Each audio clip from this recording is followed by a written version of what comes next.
لەسەر داوای پارێزگاری سلێمانی و بەڕێوەبەرایەتی ئەوقافی سلێمانی بڕیاری قەدەغەکردنی پرسە لە مزگەوت و هۆڵەکان و مەراسیمە ئاینیەکانی دیکە دەرکرا جگەل لە بەڕێوەچوونی نوێژی بە کۆمەڵ و نوێژی هەینی کەوا بڕیارە سبەی لیژنەی ئەوقافی هەرێم لەو بارەیەوە بڕیار دەربکات.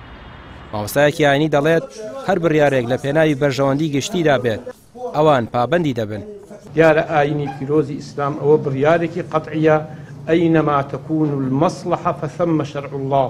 ئەم ئاینی پیرۆزی ئیسلامە بوو ئەوە هاتووە خزمەت بە مرۆڤایەتی بکە، خزمەت بە ئینسانیەت بکە و هەر شتێک کە زیان بە مرۆڤایەتی بگەێنێ ئاینی پیرۆزی ئیسلام قەدەغەی کردووە و ئەوە قانونێکی گەورەیە لە ئیسلامە کە حەدیثی پێغەمبەری صلی الله علیه وسلم لا ضرر ولا ضرار و قانونێکی قاعدەیەکە کە الضرر یوزال.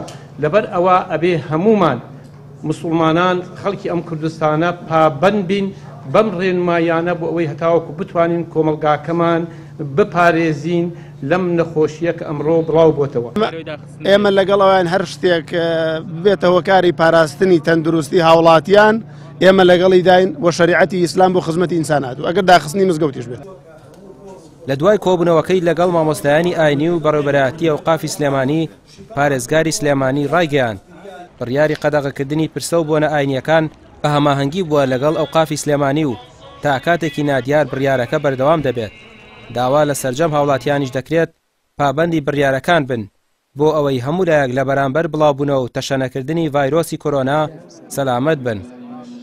پرسە لە هەموو هۆڵ و ماڵ و هۆڵی پرسە و ژێر خێمەکانە قەدەغاکرێت تەنیا لە گۆڕستانەکانەوە ئەو خۆشەویستانە بەشداریەکەن وەگەڕێنەوە شوێنی خۆیان چ لە هۆڵی مزگەوتەکان چ لەو هۆڵانەی بۆ پرسە چ ژنان چ پیاوان دیاریکراون تەنانەت لە ماڵەکانیشا داوایان لێەکەین کە ئەو کۆبوونەوە بە کۆمەڵانە ڕابگرن تا کاتێکی نادیار و تا و کاتێک خۆمان هەر لێرەوە پێتان ڕاگەێنین کە ئەم بارودۆخانە کۆتاییان پێهاتووە و ژیان ئاساییە بێتەوە.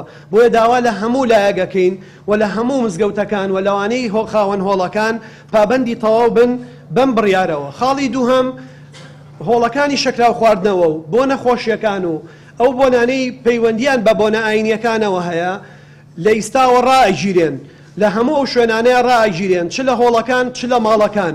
بۆیە هیوادارین ئەو مناسەبەتە خۆشیانەتان هەڵگرن بۆ کاتێکی تر بۆی بتوانن بە شێوە و بەدڵێکی ئارامتر هەمووتان بەشداری بکەن. کۆڕ و کۆبوونەوە ئاینی و کۆمەڵایەتیەکان دیسانەوە لە هەر شوێنێک بن بیسانەوە ڕاگیرێن کە پێویستە هەموو لایەک پابەندی ئەمانە بێت. دیارە ئەمانە هەمویان بۆ کاتێکی نادیار تا و کاتێ ئەم بارودۆخانە تێئەپەڕن. لە دوای بڵاوبوونەوە و تۆمارکردنی 4 حاڵەتی ڤایرۆسی کۆرۆنا لە شاری سلێمانی ئیدارەی شارەکە ڕێوشوێنەکانی خۆپارێزیان چڕتر کردوتەوە. دووپاتیشی دەکەنەوە ئەو هاوڵاتیانەی گومانیان لەسرە سەردانی تیمە پزیشکیەکان بکەن و پشکنین ئەنجام بدەن بە تایبەت ئەو کەسانەی لە کۆماری ئیسلامی ئێران گەڕاونەتەوە. ڕامێ عوسمان، کەناڵی ئاسمانی پەیام، سلێمانی.